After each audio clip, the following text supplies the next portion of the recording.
इस्लामाबाद में वजारत मजहबी उमूर की छत पर दूरबीन की मदद से चांद देखने की कोशिश की जा रही है। इस्लामाबाद में हल्के बादल छाए हुए हैं, जिसकी वजह से मतला साफ नहीं है और चांद नजर ना आने का इम्कान है। इस वक्त डिप्टी ब्यूरो चीफ बोल न्यूज़ इस्लामाबाद अली शेर, चेयरमैन रोयत हिलाल कमेटी डॉक्टर अब्दुल खबीर आज़ाद और दीगर कमेटी अरकान के साथ ही मौजूद हैं। उनसे मजीद सूरत हाल जानते हैं। जी अली शेर। जी, इस वक्त मैं वजारत मजहबी उमूर के कोसार कम्प्लेक्स की छत पे मौजूद हूँ और इस वक्त देखा जा सकता है कि ईद उल फितर का चांद देखने के लिए मरकज़ी रोयत हिलाल कमेटी के अरकान जो है वो वजारत मजहबी उमूर की छत पे मौजूद हैं और इस वक्त जो अरकान हैं चांद देखने के लिए यहाँ पे दूरबीन लगाई गई है। यहाँ पे मरकज़ी रोयत के जो अरकान हैं वो यहाँ पे आए हैं।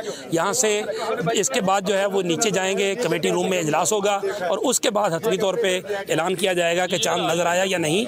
तो इस हवाले से मरकज़ी रोयत हिलाल कमेटी के चेयरमैन डॉक्टर अब्दुल खबीर साहब हमारे साथ मौजूद हैं। डॉक्टर साहब, क्या उम्मीदें हैं और अब तक ये आप लोग चांद देख रहे हैं? जी, आज रोयत हिलाल का इजलास जो है शवाल मुकर्रम के हवाले से शुरू हो गया है।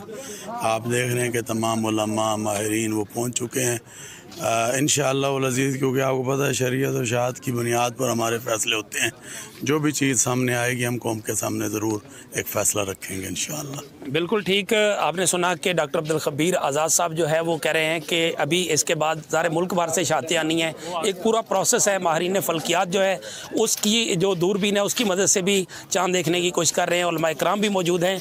इस वक्त आसमान जो है उसके ऊपर बादल जो है वो देखे जा सकते हैं, जिसकी वजह से ये मार्गला हिल्स का जो मंजर है इसके पीछे आप देख सकते हैं कि जिस तरफ सूरज जो है वो है और बादल जो हैं वो देखे जा सकते हैं, जिसकी वजह से कम इम्कान है कि यहाँ चांद जो है वो नज़र आ सके इस्लामाबाद में। जी, नादारों, मस्कीनों और गरीबों की दादरसी खल्क़े खुदा की खिदमत में पेश